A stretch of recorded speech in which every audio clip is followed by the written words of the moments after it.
दोस्तों नमस्कार and world में आपका स्वागत है। दोस्तों जलवायु परिवर्तन और क्लाइमेट चेंज की समस्याओं को लेकर समूची दुनिया भर के वैज्ञानिक हमेशा ही चिंतित रहते हैं। वहीं इस पर करीबन हर साल 4 से 5 बड़े लेख जो कि बड़े बड़े जर्नल में प्रकाशित होते हैं और इन्हीं तरह के लेखों का अध्ययन करके वैज्ञानिक इस बात का अनुमान लगा रहे हैं कि जलवायु परिवर्तन के कारण अगली सदी में करीब 1 अरब से भी ज़्यादा लोगों की मौत हो सकती है। इस भविष्यवाणी के लिए वैज्ञानिकों ने जलवायु परिवर्तन पर आधारित करीब 180 लेखों के विश्लेषण के आधार पर वैज्ञानिक इस तरह की भविष्यवाणी कर पा रहे हैं। तो आइए चलिए जानते हैं कि आखिर वैज्ञानिकों ने जो 180 डिफरेंट रिसर्च पेपर्स का विश्लेषण किया है उस पर कौन कौन सी चीज़ों पर आधारित रिसर्च उन्होंने की है और आखिर अगर वैज्ञानिक ऐसा कह रहे हैं कि अगली सदी में 1 अरब लोगों की जान सिर्फ क्लाइमेट चेंज और जलवायु परिवर्तन के कारण जा सकती है तो उसका आधार क्या है। दोस्तों अगर आपने हमारा चैनल अभी तक सब्सक्राइब नहीं किया है तो कृपया इसे सब्सक्राइब करें। एक हालिया रिसर्च में वैज्ञानिकों ने इस बात पर रिसर्च किया है कि अगर जलवायु परिवर्तन की दर यही चलती रही तो अगली सदी में कितने इंसानों को यह प्रभावित करेगी। यानी अगर ग्लोबल वार्मिंग को रोका नहीं गया तो अगली सदी में जलवायु परिवर्तन के कारण ही करीब 1 अरब लोगों की जान जा सकती है। यानी ये लोग समय से पहले मर सकते हैं। साथ ही वैज्ञानिकों ने यह भी कहा है कि अगर ग्लोबल वार्मिंग का स्तर करीब 2 डिग्री सेल्सियस या उससे अधिक हो गया तो भी अगले सदी में 1 अरब से भी ज़्यादा लोग मारे जा सकते हैं। यानी इस अध्ययन में साफ तौर पर इस बात को कहा गया है कि ग्लोबल वार्मिंग इंसानों के लिए एक विनाशकारी इवेंट हो सकता है।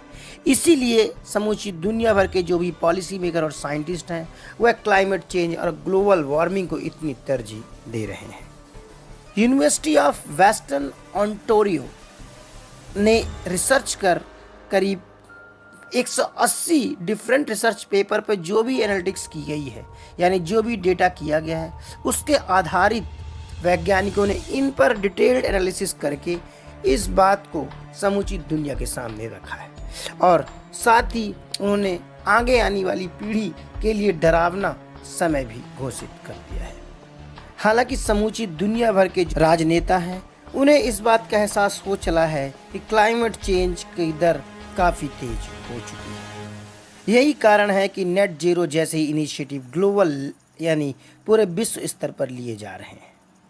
साथ ही वैज्ञानिकों का मानना है कि तेल और गैस उद्योग वैश्विक कार्बन उत्सर्जन का करीब 40% भागीदारी बनाते हैं। साथ ही इस उद्योग से करीब 1 अरब से ज़्यादा लोग प्रभावित होते हैं। तो जब वैज्ञानिकों ने करीब 180 जो भी अलग अलग वैज्ञानिकों ने रिसर्च पेपर प्रकाशित किए थे उसके विश्लेषण किया तो उन्होंने पाया कि भविष्य में करीब 1000 टन की जीवाश्म कार्बन जलने से समूची दुनिया भर में 1 अरब लोगों की समय से पहले मौत हो सकती है। साथ ही शोधकर्ताओं ने अपने रिसर्च पेपर में कुछ सुझाव भी समूची दुनिया भर के वैज्ञानिकों और पॉलिसी मेकर को दिए हैं। उनका कहना है कि ऊर्जा संरक्षण और ऊर्जा का तार्किक उपयोग बढ़ाने की ज़रूरत है जिनमें सरकार को समर्थन में मिले यानी कोयला, तेल, प्राकृतिक गैस जैसे उच्च कार्बन ईंधन को हाइड्रोथर्मल, जियोथर्मल,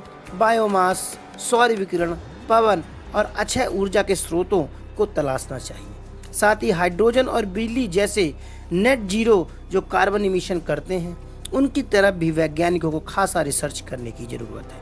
सरकारों को carbon waste management, carbon dioxide को प्राकृतिक तौर पर पकड़ने वाले जो भी स्टोरेज हैं उनकी तकनीक को भी विकसित करने पर ध्यान देना चाहिए। तो इस तरह की इनिशिएटिव्स को भी वैज्ञानिकों ने सुझाया है क्योंकि वैज्ञानिकों को ऐसा लगता है कि अगर ग्लोबल वार्मिंग और क्लाइमेट चेंज की दर ऐसी ही बढ़ती रही तो अगली सदी में 1 अरब लोग बिना कारण ही मर सकते हैं और उसका मुख्य जिम्मेदार होगा क्लाइमेट चेंज और ग्लोबल वार्मिंग जैसे फिनोमेना। दोस्तों अब हमें इजाज़त दीजिए। नमस्कार।